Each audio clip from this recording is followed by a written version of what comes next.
लेती हूँ और कुछ जो समाज में देखिए हमारे समाज में जो बुराइयां होती हैं मैं उस पर लिखती हूँ और मैं खुद ही गाती हूँ।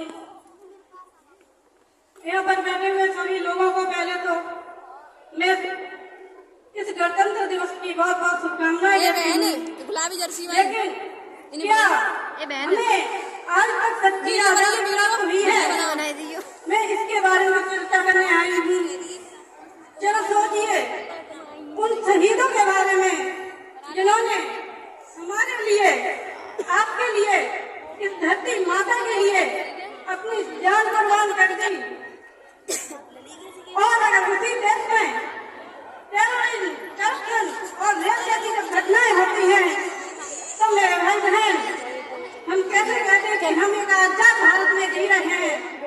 हम आजाद तो हैं, हम आजाद तो हैं, स्वतंत्र हैं, हम अपने तन से आजाद हैं, पर अभी मन से आजाद नहीं हुए हैं।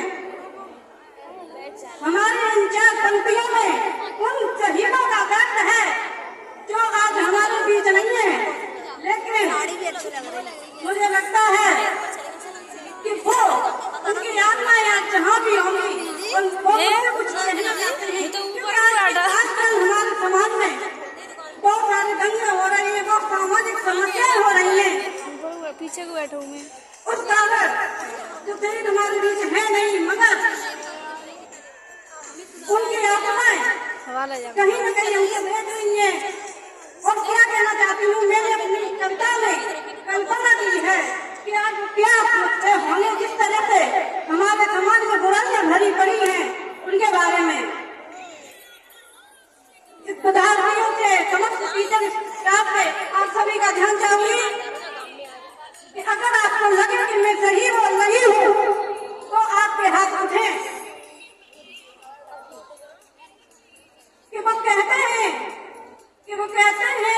कि कभी मरने पे होता था मुझको हैरान, कभी मरने पे होता था मुझको हैरान, मगर देखकर स्थिति आज दिल रोता है आज।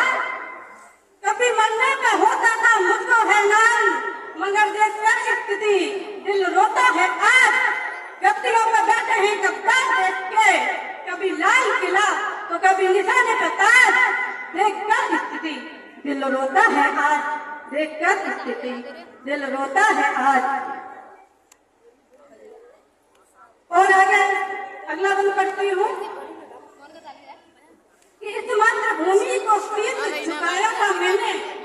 उन शहीदों का कहना है, उन शहीदों की कल्पना की है कि उन शहीद इस मातृभूमि को शीश झुकाया था मैंने, मरकर भी बचा था, निभाया था मैंने, लेकिन आज हर रोज लग रही मेरी बेटी की लाश, देखकर स्थिति दिल रोता है आज, देखकर स्थिति दिल रोता है आज।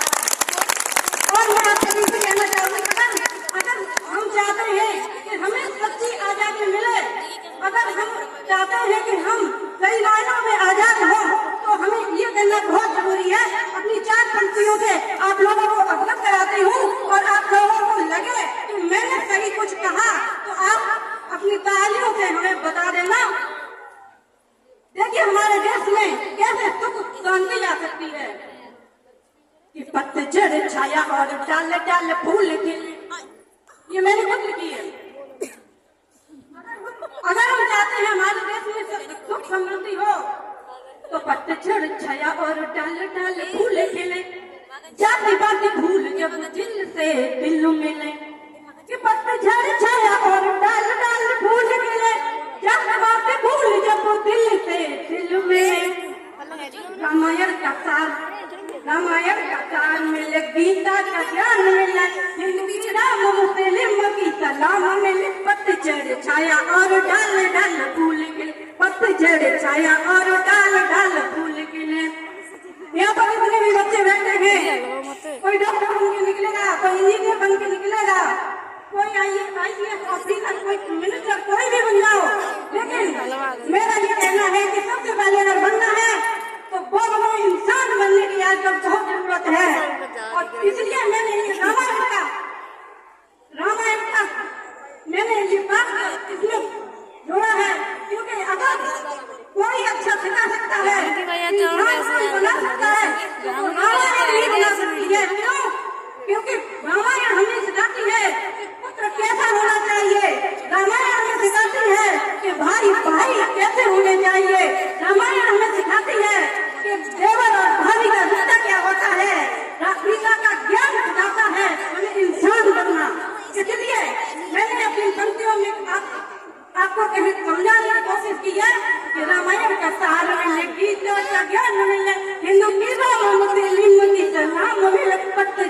छाया और डाल डाल फूल के, पतझड़ छाया और डाल डाल फूल के लिए। और अगला पढ़ती हूँ कि दहेज को धिकार, कि दहेज को धिकार और बहू को प्यार। आज हमारे समाज में हम कितना भी कह लें कि यत्र नास्ति पूज्यते रमन्ते तत्र देवता, जहाँ स्त्रियों की पूजा होती है वहाँ देवता निवास करते हैं, लेकिन कहीं न कहीं आज भी नारी का उत्पीड़न हो रहा है। तब मैं कहना चाहती हूँ कि दहेज को धिक्कार और बहू को प्यार, सम्मान जब नारी को सम्मान मिले, पतझड़ छाया और डाल डाल फूल के, पतझड़ छाया और डाल डाल मिले। और अंतिम बंद करती हूँ कि अंधे को नहीं, आपके ऐसे कई लोग मिल जाएंगे फुटपाथ पर, बहुत सारे बच्चे ऐसे मिल जाएंगे आपको जिनको शिक्षा को क्या 2 वक्त की रोटी भी नहीं नसीब होती है।